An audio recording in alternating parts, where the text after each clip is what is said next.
লালবাগ কেল্লার চেয়েও পুরনো এক কেল্লা দাঁড়িয়ে আছে পদ্মার ওপারে এক নির্জন চরে। লোকে বলে ওটা রক্ত কেল্লা। সেই কেল্লার প্রধান ফটক নাকি কখনো একা একা খোলে না, যদি না কেউ নিজের রক্ত দিয়ে সেখানে ছাপ দেয়। আমার নাম সালমান, আমি একজন ইতিহাসবিদ। গত শুক্রবার বিকেলে আমি আর আমার বন্ধু জাহিদ সেই কেল্লায় পৌঁছেছিলাম। কেল্লার ভেতরে পা রাখতেই আমাদের গায়ের লোম খাড়া হয়ে গেল। চারপাশটা যেন কয়েকশো বছর আগের মতো থমকে আছে। হঠাৎ জাহিদ চিৎকার করে উঠল। তাকিয়ে দেখি কেল্লার ওপরের বারান্দায় একটা বিশাল ছায়া দাঁড়িয়ে আছে। তার হাতে একটা পুরনো আমলের বল্লম আর পরনে মুঘল সেনাপতির পোশাক। কিন্তু তার মুখটা, ও খোদা, তার মুখের জায়গায় শুধু ধোঁয়া আর দুটো জ্বলন্ত কয়লার মতো চোখ। সেই পাহারাদার জিনটা তার বল্লম দিয়ে মেঝের পাথরে এক সজোরে আঘাত করল। সাথে সাথে পুরো কেল্লা কেঁপে উঠল। সে এক বজ্র গম্ভীর স্বরে বলল, এই কেল্লার খাজনা না দিয়ে কেউ এখান থেকে ফিরতে পারে না। তোরা কি খাজনা এনেছিস? আমরা যখন পালানোর পথ খুঁজছি তখন দেখলাম কেল্লার সব কটা দরজা নিজে থেকেই বন্ধ হয়ে যাচ্ছে। পাহারাদারটা ধীরে ধীরে সিঁড়ি দিয়ে নেমে আমাদের দিকে আসছে। তার প্রতিটা পদক্ষেপে মেঝের পাথর ফেটে রক্ত বেরোচ্ছে। জাহিদ ভয়ে জ্ঞান হারিয়ে ফেলল।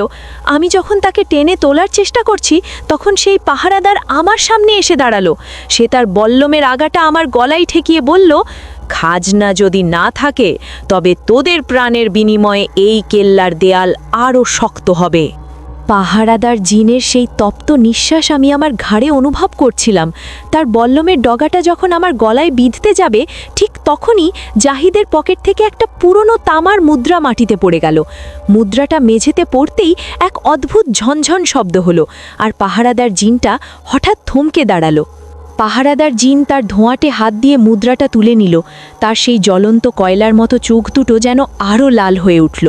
সে কর্কশ গলায় গর্জন করে বলল, এই মুদ্রার মালিক তো কয়েকশো বছর আগে মারা গেছে। তোরা কি সেই সুলতানের বংশধর নাকি চোর? আমি ভয়ে কোনো কথা বলতে পারছিলাম না। হঠাৎ কেল্লার দেয়ালগুলো কাঁপতে শুরু করলো। দেয়ালের গায়ের মোগল আমলের নকশাগুলো থেকে সত্যিকারের রক্ত চুইয়ে পড়তে লাগলো। পাহারাদার জিনটা তার বল্লম দিয়ে মাটির এক বিশাল পাথর সরিয়ে ফেলল। নিচে দেখা গেল এক অন্ধকার সিঁড়ি যা মাটির গভীরে চলে গেছে। সে আমাকে ইশারায় নিচে নামতে বলল। আমি জ্ঞান হারানো জাহিদকে কাঁধে নিয়ে টলটলে করে নিচে নামলাম। নিচে নেমে যা দেখলাম তাতে আমার চোখ কপালে উঠল। হাজার হাজার সোনার মোহর আর হিরে জহরত স্তূপ হয়ে আছে, কিন্তু প্রতিটা মোহরের ওপর একটা করে মানুষের খুলি রাখা। পাহারাদার জিনটা হিসহিসিয়ে বলল, এই খাজনা পাহারা দিতে গিয়ে আমার মতো হাজার হাজার পাহারাদার জিনে পরিণত হয়েছে। এখান থেকে একটা মোহর ছুলে তুইও কোনোদিন এই কেরিলার বাইরে যেতে পারবি না। ঠিক তখন জাহিদ চোখ মেলল আর লোভে পড়ে একটা মোহরের দিকে হাত বাড়ালো। আমি জাহিদকে আটকাতে চাইলাম, কিন্তু দেরি হয়ে গেছে। জাহিদ মোহরটা ছোঁয়ার সাথে সাথে তার শরীরটা পাথরের মতো শক্ত হতে শুরু করলো। তার পা থেকে কোমর পর্যন্ত মুহূর্তেই কেল্লার মেঝের সাথে মিশে পাথর হয়ে গেল। জাহিদের কোমর পর্যন্ত এখন ধূসর পাথর। সে যন্ত্রণায় চিৎকার করছে, কিন্তু তার শরীর নড়ানোর কোনো উপায় নেই। সোনার মোহরটা তার হাতে আটকে আছে, যেন ওটা তার মাংসের সাথে মিশে গেছে। আমি পাগলের মতো জাহিদকে টানার চেষ্টা করলাম, কিন্তু পাথরটা মাটির গভীরে গেঁথে আছে। পাহারাদার জিনটা তার জ্বলন্ত বল্লম দিয়ে আমার পথ রোধ করল। সে শীতল গলায় বলল, লোভ মানুষকে পাথর করে দেয় সালমান। তোর বন্ধু এই কেল্লার খাজনা ছুঁয়েছে, এখন সে চিরকাল এই ভূগর্ভস্থ কক্ষের স্তম্ভ হয়ে দাঁড়াবে। যদি ওকে বাঁচাতে চাস তবে তোকে একটা খেলা খেলতে হবে। আমি কাঁপতে কাঁপতে জিজ্ঞেস করলাম, কি খেলা? জিনটা তার ধোঁয়াটে হাত দিয়ে কেল্লার এক অন্ধকার কোণের দিকে ইশারা করল। সেখানে একটা পুরনো দাবার ছক রাখা, কিন্তু গুটিগুলো সব মানুষের হাড় দিয়ে তৈরি। জিনটা বলল, এই খেলায় যদি তুই জিতিস জাহিদ মুক্তি পাবে, আর যদি হারিস তবে তোর কলিজা দিয়ে আমি এই কেল্লার পরবর্তী সুলতানের জন্য ভোজ সাজাবো। আমি দাবার ছকের সামনে বসলাম। জাহিদের শরীর এখন বুক পর্যন্ত পাথর হয়ে গেছে, তার শ্বাস নিতে কষ্ট হচ্ছে। জিনটা প্রথম চাল দিল, একটা হাড়ের ঘোড়া এগিয়ে দিল। সাথে সাথে কেল্লার ওপরের তলা থেকে এক বিকট চিৎকার শোনা গেল, যেন কোনো অদৃশ্য আত্মা যন্ত্রণায় কাতরাচ্ছে। আমি যখন একটা চাল দিচ্ছি, কেল্লার দেয়ালগুলো থেকে পচে যাওয়া হাত বেরিয়ে এসে আমাকে ধরার চেষ্টা করছে। জাহিদের গলার কাছে এখন পাথরের আস্তরণ পৌঁছে গেছে। 2 সেকেন্ড বিরতির পর আমি হঠাৎ খেয়াল করলাম দাবার ছকের প্রতিটি ঘরে এক একটি বছর লেখা। ওটা দাবা নয়, ওটা আসলে এই কেল্লার ইতিহাসের এক মরণ ফাঁদ। আমি যখন জিনের রাজাকে কিস্তিমাত করতে যাব, ঠিক তখনই পাহারাদার জিনটা তার বল্লম দিয়ে দাবার ছকটা 2 ভাগ করে ফেলল। সে গর্জন করে বলল, তুই প্রতারণা করেছিস, মানুষের বাচ্চা কোনোদিন জিনকে হারাতে পারে না। 3 সেকেন্ড বিরতির পর হঠাৎ কেল্লার ছাদ থেকে শত শত লোহার শিকল নেমে এসে আমার চারপাশে ঘিরে ফেলল। দাবার ছকটা যখন 2 ভাগ হয়ে গেল, তখন ওপর থেকে নেমে আসা সেই বিশালাকার লোহার শিকলগুলো আমায় আর জাহিদকে আষ্টে পিষ্টে জড়িয়ে ধরল। শিকলগুলো বরফের চেয়েও ঠান্ডা, যেন মৃত মানুষের হাড় দিয়ে তৈরি। জাহিদের বলা পর্যন্ত এখন পাথরের আস্তরণ। সে শুধু বিড়বিড় করে বলছে, সালমান, আমাকে বাঁচা, ওরা আমাকে মাটির নিচে টেনে নিয়ে যাচ্ছে। হঠাৎ সেই অন্ধকার কক্ষের মাঝখানে একটা সিংহাসন ভেসে উঠল।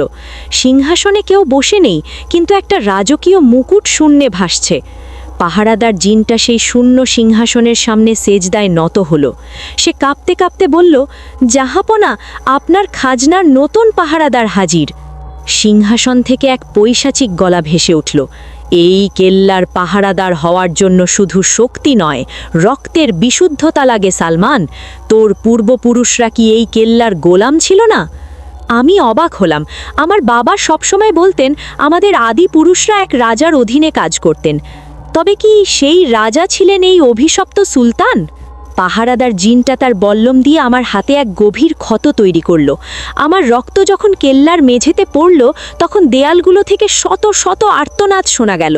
সুলতানের সেই অদৃশ্য প্রেতাত্মা অট্টহাসি দিয়ে বলল, হ্যাঁ, তোর রক্তই এই কেল্লার বন্ধ দরজা খোলার চাবিকাঠি। হঠাৎ জাহিদের পাথরে শরীরটা ফেটে যেতে শুরু করলো, কিন্তু সে মুক্তি পাচ্ছে না, বরং পাথরগুলো ভেঙে তার ভেতরে কালো পোকা কিলবিল করতে লাগলো। জাহিদ আর জাহিদ নেই, সে এখন এক জ্যান্ত কেলকোনা পাহারাদারে পরিণত হচ্ছে। 2 সেকেন্ড বিরতির পর সে তার হাড়ের হাত বাড়িয়ে আমার গলা টিপে ধরল। আমি যখন নিঃশ্বাস নিতে পারছি না, তখন দেয়ালের গর্ত থেকে এক বৃদ্ধার কণ্ঠস্বর ভেসে উঠল, সালমান, তোর বুকের রক্ত দিয়ে ওই সিংহাসনের মুকুটটা স্পর্শ কর, ওটাই এই অভিশাপের শেষ সীমানা। জাহিদের সেই কঙ্কাল হাতগুলো আবার গলার টুটি চেপে ধরেছে। তার চোখের কোটরে এখন কোনো মনি নেই, শুধু জ্বলন্ত নীল আগুন। আমি নিঃশ্বাস নিতে পারছি না। ঠিক সেই মুহূর্তে দেয়ালের আড়াল থেকে সেই বৃদ্ধার কণ্ঠ আবার চিৎকার করে উঠল, দেরি করিস না সালমান, তোর বুকের রক্ত ওই শূন্যে ভাসমান মুকুটে ছিটিয়ে দে, ওটাই এই সুলতানের আত্মার বন্দিশালা। আমি শেষ শক্তিতে পকেট থেকে ছোট একটা ছুরি বের করে নিজের হাতের তালু চিরে ফেললাম। সেই তাজা রক্ত যখন আমি সজোরে ওই ভাসমান মুকুটের উপর ছুঁড়ে মারলাম, সাথে সাথে পুরো কেল্লা এক ভয়াবহ আর্তনাদে কেঁপে উঠল। 3 সেকেন্ড বিরতির পর মুকুটটা থেকে কালো ধোঁয়া বের হতে লাগলো, আর পাহারাদার জিনটা যন্ত্রণায় মেঝেতে আছড়ে পড়ল। হঠাৎ জাহিদের পাথরে শরীরটা ঢিলে হয়ে যেতে লাগলো। সে ধীরে ধীরে আবার রক্তমাংসের মানুষে পরিণত হতে শুরু করলো, কিন্তু তার চুলগুলো সব ধবধবে সাদা হয়ে গেছে। 2 সেকেন্ড বিরতির পর সিংহাসনের সেই সুলতানের প্রেতাত্মা গর্জন করে বলল, তুই আমার বংশের রক্ত দিয়ে আমাকে বন্দি করলি? মনে রাখিস সালমান, এই মুকুট যার মাথায় উঠবে সেই হবে এই কেল্লার পরবর্তী চিরস্থায়ী পাহারাদার। মুকুটটা অদৃশ্য এক টানে আমার মাথার দিকে এগিয়ে আসতে লাগলো। আমি পাগলের মতো জ্ঞান হারানো জাহিদকে কাঁধে নিয়ে কেল্লার ফটকের দিকে দৌড় দিলাম। পেছনে তাকিয়ে দেখলাম পাহারাদার জিনটা ধুলোয় মিশে যাচ্ছে, আর কেল্লার দেয়ালগুলো বালুর মতো ঝুরঝুর করে ভেঙে পড়ছে। জাহিদ কেল্লা থেকে বেরিয়ে জ্ঞান ফিরলে কিছুই মনে করতে পারল না, কিন্তু আমার বুকের ভেতর একটা অদ্ভুত কম্পন রয়ে গেল। 3 সেকেন্ড বিরতির পর বাড়ি ফিরে আমি যখন আমার হাতে সেই কাটা দাগটা দেখতে গেলাম, দেখলাম সেখানে কোনো দাগ নেই। উল্টে আমার হাতের তালুতে সেই সুলতানের রাজকীয় শিলমোহরের চিহ্ন ফুটে উঠেছে। বন্ধু, আমি তো ফিরে এসেছি, কিন্তু রাতে ঘুমোলে স্বপ্নে দেখি আমি সেই কেল্লার পাহারাদার হয়ে বল্লম হাতে দাঁড়িয়ে আছি। 2 সেকেন্ড বিরতির পর, আপনার বাড়ির আশেপাশে কি কোনো পুরনো পরিত্যক্ত ভবন আছে? রাতে কি সেখান থেকে শিকল টানার শব্দ পান? সাবধান, হয়তো সুলতান আপনাকেও খাজনার জন্য ডাকছে।